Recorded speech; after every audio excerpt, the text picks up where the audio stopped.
ሰላም ጤና ይስጥልኝ የጳጉሜ ሚዲያ ቤተሰቦች፣ ወቅታዊና አበይት መረጃዎችን የምታገኙበት የዕለቱ ዜናችን ተጀምሯል።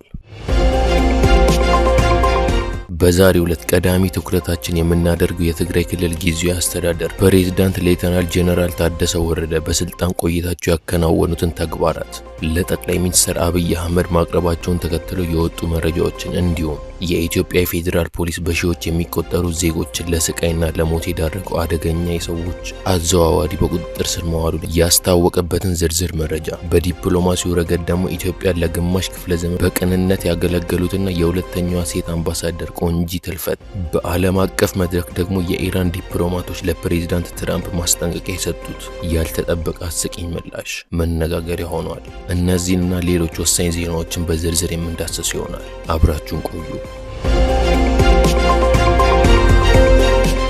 ጳጉሜ ሚዲያ የዘመን ድልድይ።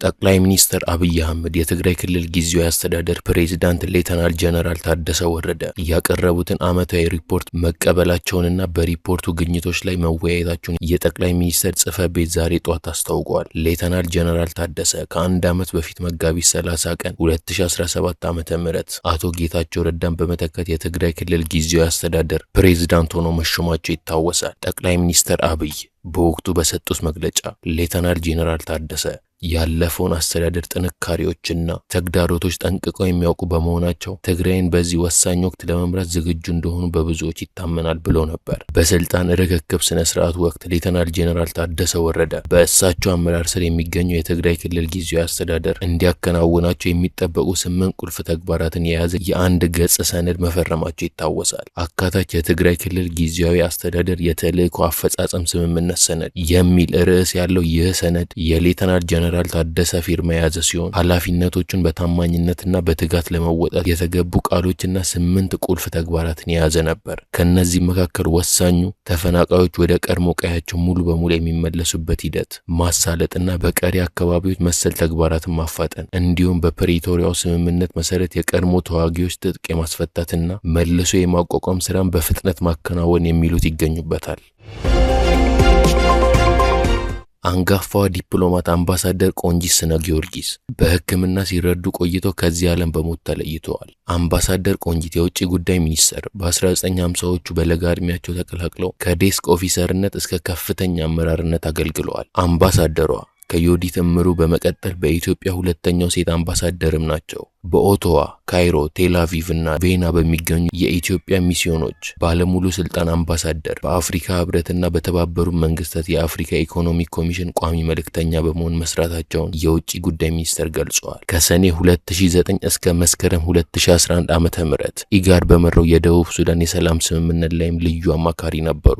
ይህ በእንዲህ እንዳለ ጠቅላይ ሚኒስትር አብይ አህመድ በአምባሳደር ቆንጂት ስነ-ጊዮርጊስ ህልፈት የተሰማቸውን ሐዘን ገልጸዋል። ጠቅላይ ሚኒስትር አብይ አህመድ በማህበራዊ የትስስር ገጻቸው ባሰፈሩት መልእክት ከግማሽ ክፍለ ዘመን በላይ ኢትዮጵያን በዲፕሎማሲያዊ መስክ ያገለገሉት አምባሳደር ቆንጂት በማረፋቸው የተሰማኝን ሐዘን ለመግለጽ እወዳለሁ ብለዋል። አምባሳደር ቆንጂት ከልጅነት እስከ እውቀት ኢትዮጵያን በዲፕሎማት በማገልገል ከአምባሳደር ዮዲት እምሩ ቀጥለው ሁለተኛ ሴት የኢትዮጵያ አምባሳደር መሆናቸውንም አውስተዋል። ለህግ፣ ለአሰራር፣ ለፕሮቶኮልና ለኢትዮጵያ ጥቅሞች በነበራቸው የጸና አቋም እናስታውሳቸዋለን ብለዋል። ከእርሳቸው በኋላ አያሌ ሴት ዲፕሎማቶች በመስኩ እንዲሰማሩ መንገዱን ማስፋታቸውንም አመላክተዋል። ጠቅላይ ሚኒስትር ለቤተሰቦቻቸው፣ ለስራ ባልደረቦቻቸውና ለመላ ኢትዮጵያውያን መጽናናትን ተመኝተዋል። እንዲሁም ምክትል ጠቅላይ ሚኒስትር ተመስገን ጥሩነህ፣ ፕሬዝዳንት ታዬ አጽቀሥላሴ፣ የአዲስ አበባ ከተማ መስተዳድር ከንቲባ አዳነች አቤቤ በአምባሳደር ቆንጂት ህልፈት የተሰማቸውን ሐዘን ገልጸዋል። ጳጉሜ ሚዲያም በአምባሳደር ቆንጂት ህልፈት የተሰማውን ጥልቅ ሐዘን እየገለጸ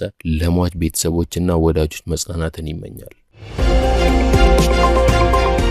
የህዝበ ወያኔ ሓርነት ትግራይ ባወጣው ሳምንታዊ መግለጫ የኢትዮጵያ ሀገራዊ ምክክር ኮሚሽን በትግራይ ስም እየተካሄደ ያለውን ሂደት እንደማይቀበለውና በሂደቱ የሚተላለፉ ውሳኔዎችን በትግራይ ህዝብ ላይ ተፈጻሚነት እንደማይኖራቸው አስታወቀ። ድርጅቱ በመግለጫው የትግራይ ህዝብ ጉዳይ በትግራይ ምድርና በራሱ ህዝብ ብቻ ሊወሰን እንደሚገባው በአጽንኦት ገልጸዋል። የኢትዮጵያ መንግስት በትግራይ ህዝብ ላይ የጀመረው የህልውና አደጋ አጠናክሮ ቀጥሏል ሲል የከሰሰው ህወሓት ይህንን ድርጊት ለመሸፈንና ለማደናገር የትግራይ ህዝብ ሙሉ በሙሉ በተገለለበት ሁኔታ በተለያዩ ተቋማት አማካኝነት የህዝቡን ሉዓላዊነት የሚገፉ ውሳኔዎች እየተላለፉ መሆኑን ገልጸዋል። በተለይም ከሰሞኑ በምክክር ኮሚሽን የተከናወነው ተግባር የትግራይ ህዝብ ተሳትፎና እውቅና የሌለው በመሆኑ ዛሬም ሆነ ነገ ተቀባይነት እንደማይኖረው ድርጅቱ አስገንዝበዋል። በተጨማሪም በመግለጫው እንደተመላከተው ምክክር ኮሚሽኑ በትግራይ ስም ያካሄደው መድረክ ጥቂት ለጊዜያዊ ጥቅም የተታለሉ ግለሰቦችን የሰበሰበ የመንግስትን የፖለቲካ ፍላጎት ለማስፈጸም ያለመ ነው ብሎታል።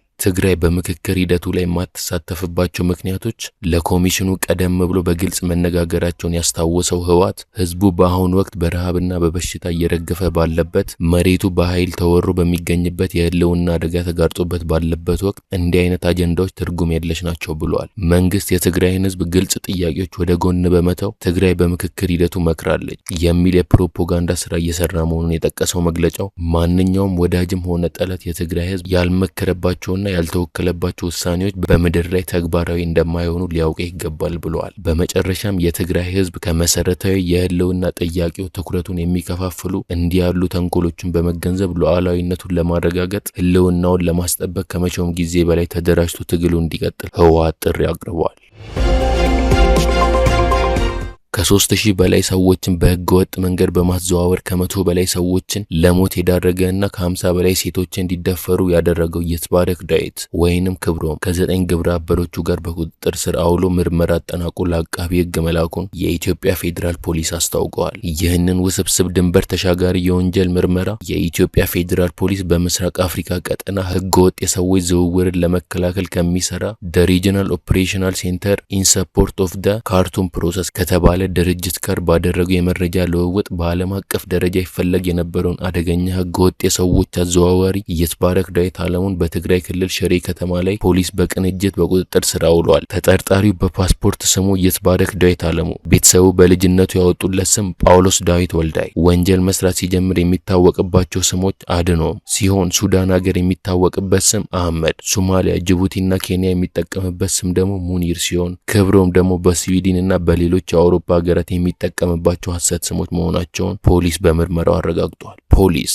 እነዚህን ስሞች ለምርመራው አጋዥ አድርጎ ቴክኖሎጂን በመጠቀም የተጠናከረ ምርመራን ክትትልን በማድረግ ከ70 በላይ በሀገር ውስጥና በተለያዩ ሀገራት የሚገኙ ዋና ዋና የህገ ወጥ አዘዋዋሪዎችን ከለየ በኋላ ዋና ተጠርጣሪውን ጨምሮ በአጠቃላይ 10 የህገ ወጥ የሰዎች አዘዋዋሪዎችን ተከታትሎ በአጭር ጊዜ ውስጥ በቁጥጥር ስር ለማዋል ምርመራውን ሲያከናውን ቆይቷል። ፖሊስ የተያዙትንም ሆነ ያልተያዙትን ተጠርጣሪዎች በወንጀል ያፈሩትን ሀብት በጥናት በመለየት ሌሎች ሀብቶቻቸውንና በባንክ የሚገኝ ገንዘብ እንዳይንቀሳቀስ በፍርድ ቤት እንዲታገድ ማድረጉን ገልጿል። ህገወጥ አዘዋዋሪ ቡድን ከ2010 ዓ.ም ጀምሮ በርካታ ወጣቶችን ከኢትዮጵያ፣ ከሱዳን፣ ከኤርትራ፣ ከጅቡቲ፣ ከኬንያና ከሶማሊያ በመመልመል ወደ ሊቢያ በመውሰድ ሊቢያ ውስጥ ባዘጋጁት መጋዘን እንዲታገቱ በማድረግ የተለያየ መጠን ያለው ገንዘብ ከቤተሰቦቻቸው በማስላክ ገንዘብ ያልከፈሉትን በቀን አንድ ጊዜ በትንሹ ምግብ እንዲመገቡ በማድረግ በጎማ በዱላና በኤሌክትሪክ ገመድ በሰንሰለት እጅና እግራቸውን አስረው በመግረፍና በማስገረፍ የውሃ ማሸጊያ ፕላስቲክ አቃጥለው ሰውነታቸው ላይ በማንጠባጠብ ከፍተኛ ስቃይ በማድረስ ኢሰብአዊ ድርጊት በመፈጸም በርካታ ሰዎችን ህይወታቸው እንዲያልፍና የአካል ጉዳት እንዲደርስባቸው እንዲሁም ሴቶች እንዲደፈሩና ከፍተኛ አካላዊና ስነልቦናዊ ጉዳት እንዲደርስባቸው ማድረጋቸውን ፖሊስ በምርመራው ማረጋገጥ ችሏል። ህገወጥ አዘዋዋሪዎቹ ሊቢያ ውስጥ ተጎጂዎቹን አግተው የሚያሰቃዩባቸው 5 ማከማቻ መጋዘን እንዳላቸው እና በዚህ አደገኛ ወንጀል ከ3 ቢሊዮን ብር በላይ በህገወጥ አዘዋዋሪዎች ሲንቀሳቀስ እንደነበር ፖሊስ በሰበሰበው ማስረጃ ማረጋገጥ የቻለ ሲሆን ከ100 በላይ ተጎጂዎችና ቤተሰቦቻቸውን በሀገር ውስጥና በውጭ ሀገር የምስክርነት ቃል የመቀበል ስራ መስራቱን ጨምሮ ገልጿል። ዘመናዊ ቴክኖሎጂን በመጠቀም ሊቢያ፣ ሱዳን፣ ቤልጂየም፣ እንግሊዝ፣ ካናዳ፣ ኖርዌይ፣ ኔዘርላንድ እና ሉክዘምበርግ እና ስዊዘርላንድ ከሚገኙ 16 ተጎጂዎች ላይ ቃል መቀበሉንም ፖሊስ አስታውቀዋል። የኢትዮጵያ ፌዴራል ፖሊስ በሀገርና በህዝብ ላይ ከፍተኛ ጉዳት እያደረሰ ያለውን ይህንን ድንበር ተሻጋሪ ወንጀለኛ ለመከላከል ዘመኑ ያፈራቸውን የምርመራ ቴክኖሎጂዎች በመጠቀም በተሟላ ፖሊሳዊ ስብዕናና ስነ ምግባር እየተመራ በላቀ ቁርጠኝነት ተልዕኮውን እየተወጣ ይገኛል። ተቋሙ ከሀገራት ጋር በፈጠረው የፖሊስ ለፖሊስ ግንኙነትም ዓለም አቀፍ የወንጀል ተፈላጊዎችን ጭምር በቁጥጥር ስር አውሎ በተለያየ ጊዜ ምርመራ በማጣራት በሀገር ውስጥ በህግ እንዲጠየቁና የተወሰኑት ደግሞ ከሀገራት ጋር ባለው የወንጀለኛ ልውውጥ ስምምነት መሰረት ይህ ውስብስብ ድንበር ተሻጋሪ የወንጀል ጉዳይ በተሳካ ሁኔታ እንዲጣራ ከፖሊስ ጋር ትብብር የሰሩትን ፍትህ ሚኒስቴር፣ ብሔራዊ መረጃ ደህንነትና አገልግሎት፣ ለሮክና በጉዳዩ ላይ መረጃ ሲሰጡ ለነበሩ የህብረተሰብ ክፍሎች የኢትዮጵያ ፌዴራል ፖሊስ ላቅ ያለ ምስጋና እያቀረበ ህብረተሰቡ ማንኛውም የወንጀል ድርጊት ሲመለከት በነጻ የስልክ መስመር 991 እና በአቅራቢያው በሚገኙ የጸጥታ አካላት ቀርቦ ቆማ በመስጠት የዘወትር ትብብሩን አጠናክሮ እንዲቀጥል ጥሪ አቅርበዋል። በኢትዮጵያና ሱዳን ድንበር ወልቃይት አቅራቢያ ሸረሪና በተባለ ስፍራ ባለፉት ቀናት ግጭት መከሰቱ ታውቋል። ግጭት የተቀሰቀሰው በሱዳን በኩል የሚንቀሳቀሰውና አርሚ 7 ተብሎ የሚጠራው የትግራይ ታጣቂ ኃይል ድንበር ተሻግሮ ለመግባት ሙከራ ማድረጉን ተከትሎ እንደሆነ ተገልጿል። እንደ ዘገባው ከሆነ የሱዳን የስደተኞች መታወቂያ የያዙት ቁጥራቸው ከ20 በላይ የሚሆኑ የዚሁ ኃይል አባላት ወደ አካባቢው ሰርገው ለመግባት ሙከራ አድርገዋል። ይህንንም ተከትሎ በአካባቢው ከሚንቀሳቀሱ የመከላከያ ሰራዊትና የተከዜ ዘብ ከተባለ የአካባቢው የጸጥታ ኃይል ጋር የተኩስ ልውውጥ ተካሂዷል። ለግጭቱ መነሻ ሆኗል ተብሎ የተጠቀሰው በሸረሪና አቅራቢያ የሚገኝ አንድ የጸጥታ ካምፕ የነበረውን እንቅስቃሴ ተገን በማድረግ የአርሚ 7 ታጣቂ ቦታውን ለመያዝ ባደረጉት ጥረት ነው። ሆኖም ከተደረገው የተኩስ ልውውጥ በኋላ መከላከያ ሰራዊትና ተከዜ ዘብ የጸጥታ ኃይሎቹ አካባቢውን መልሰው መቆጣጠራቸው ተገልጿል።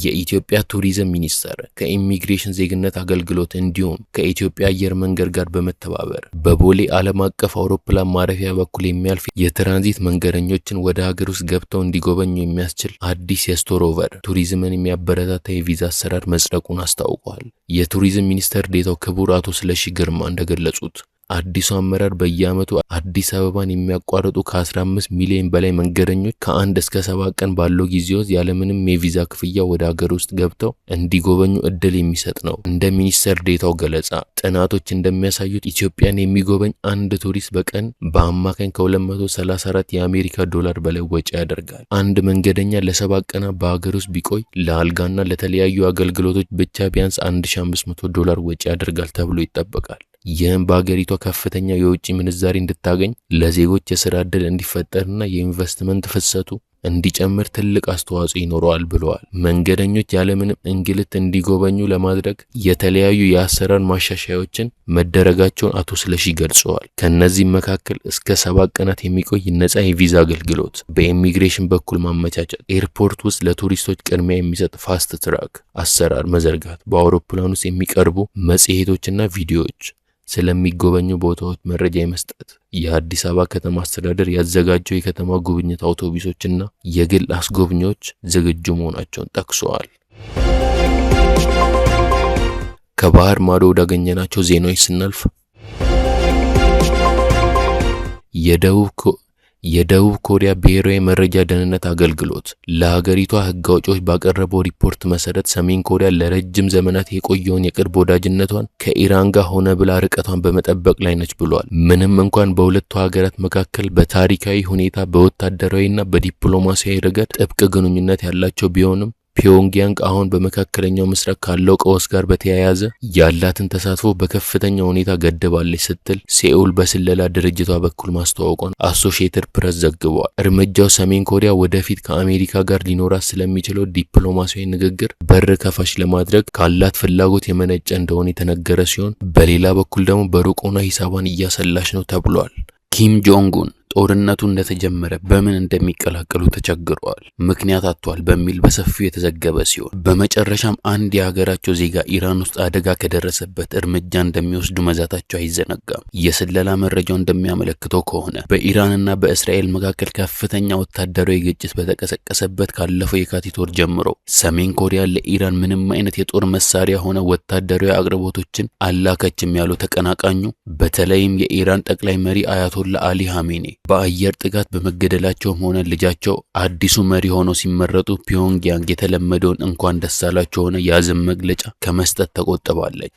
ይህም ሰሜን ኮሪያ በአካባቢው ካለው ጦርነት እጇን በማውጣት ዓለም አቀፋዊ ገጽታዋን በማስተካከል ከዋሽንግተን ጋር አዲስ ምዕራፍ ለመጀመር ስልታዊ ጥንቃቄ እያደረገች መሆኑን ያሳያል ተብሏል። የሰሜን ኮሪያ የውጭ ጉዳይ ሚኒስቴር በመካከለኛው ምስራቅ ያለውን ሁኔታ አስመልክቶ የሰጣቸው መግለጫዎች እጅግ አነስተኛና የቀዘቀዙ መሆናቸው ተስተውሏል ያለው ዘገባው፣ ሀገሪቷ በተለይም የአሜሪካው ፕሬዝዳንት ዶናልድ ትራምፕ በቀጥታ ከመንቀፍ እየተቆጠበች ሲሆን በሁለቱ ሀገራት መካከል የነበረውን ውጥረት ለማርገብ እንደ አንድ ምልክት የተወሰደ ነው ተብሏል። የደቡብ ኮሪያው የደህንነት ተንታኞች እንደሚሉት ኪም ጆንጉን የቀጠናው ጦርነት እስኪረግብ ድረስ ሆን ብለው ድምጻቸውን በማጥፋት ከአሜሪካ ጋር ለሚደረገው ድርድር ራሳቸውን እያዘጋጁ ነው። ትራምፕ ከሰሜን ኮሪያው መሪ ጋር ወዳጅ ነን ብለው መናገራቸው የሚታወስ ሲሆን በመጀመሪያው የስልጣን ዘመናቸው መገናኘታቸው ይታወሳል። በሌላ በኩል ደግሞ ሰሜን ኮሪያ በመካከለኛው ምስራቅ ባለው ጦርነት ምክንያት ለከፍተኛ የኢኮኖሚ ጫና መጋለጧን ተጠቁመዋል። በጦርነት ሳቢያ የኢንዱስትሪ ግብዓቶችን ለማግኘት የተቸገረው ፒዮንግያንግ የሸቀጦች ዋጋ መጨመርና የውጭ ምንዛሬ ተመን መናር በሀገሪቷ ላይ ተጽዕኖ እንዳሳረፈ ተዘግበዋል። ይህንን ችግር ለመቅረፍ የነዳጅ ፍላጎቷን ለማሟላት ፒዮንግያንግ ከሩሲያ ጋር ያለውን ግንኙነት ይበልጥ እያጠናከረች ሲሆን የክሬምሊን ድጋፍ በማግኘት የኢኮኖሚ ጫናውን ለመቋቋም ጥረት እያደረገች መሆኑ ገልጿል። ትራምፕ ዛሬ አታድርም ያሏት ኢራን ከማደር አልፋ በእሳቸው ላይ ያፌዘች ነው። የአሜሪካው ፕሬዝዳንት ዶናልድ ትራምፕ የሆርሙዝ የባህር ወሽመጥ በአስቸኳይ እንዲከፈትና ካልሆነ ግን ኢራን በማታውቀው ሁኔታ ትደመሰሳለች ሲሉ የሰጡት ጠንካራ ማስጠንቀቂያን ተከትሎ የኢራን ኤምባሲዎች ያልተጠበቀ አስቂኝ ምላሽ ሰጡ። በዚምባብዌ የሚገኘው የኢራን ኤምባሲ በይፋዊ ገጹ ቁልፉ ጠፍቶብናል የሚል ምላሽ ሲያሰፍር፣ በደቡብ አፍሪካ የሚገኘው ደግሞ ቁልፍ ያለው አበባው ማስቀመጫ ስር ነው በሚል ትራምፕ ላይ የሚያሾፍ መልእክት አስተላልፈዋል። ኢራን የትራምፕን ወታደራዊ ዛቻ በተለመደው የኃይል ቃላት ከመመከት ይልቅ ጉዳዩን ወደ ማህበራዊ ሚዲያ ቀልድ በመቀየር የዲፕሎማሲውን መድረክ እያነጋገረች ትገኛለች። ይህ አካሄድ በከፍተኛ የጦርነት ስጋት ውስጥ ባለችው መካከለኛው ምስራቅ አዲስና ያልተለመደ የዲጂታል ዲፕሎማሲያዊ ክስተት ሆኗል። ባለፉት ደቂቃዎች ለመዳሰስ እንደሞከር ነው የሀገሪቷ የሰላም ጉዞ በትግራይ ጊዜያዊ አስተዳደር ዓመታዊ ሪፖርትና በሰሜኑ የጸጥታ ሁኔታ ዙሪያ አዳዲስ ምዕራፎች እየተስተናገደ ይገኛል። በተለይም አደገኛው የሰዎች አዘዋዋሪ በቁጥጥር ስር መዋል ለፍትህ ስርዓቱ ትልቅ ስኬት ሲሆን ኢትዮጵያን በዲፕሎማሲያዊ መስክ በጽናትና በታማኝነት ያገለገሉት የአምባሳደር ቆንጂት ስነ ጊዮርጊስ ህልፈት ለሀገሪቷ ታላቅ ጉዳት ቢሆንም የተውት አርአያነት ግን ለቀጣዩ ትውልድ ዲፕሎማቶች ብርቱ መነሳሳት እንደሚሆን ይታመናል። በዓለም አቀፍ መድረክ ደግሞ የኢራንና የሰሜን ኮሪያ ዲፕሎማሲያዊ እንቅስቃሴዎች በቀጠናው ሰላምና ፖለቲካ ላይ የሚኖራቸው ተጽዕኖ በቅርበት የሚጠበቅ ይሆናል። ለዛሬ ያዘጋጀንላቸው መረጃዎች እነዚህ ነበሩ። ነገ በአዳዲስና ወቅታዊ መረጃዎች እስክንገናኝ ድረስ ሰላም ለሀገራችን፣ ሰላም ለዓለማችን።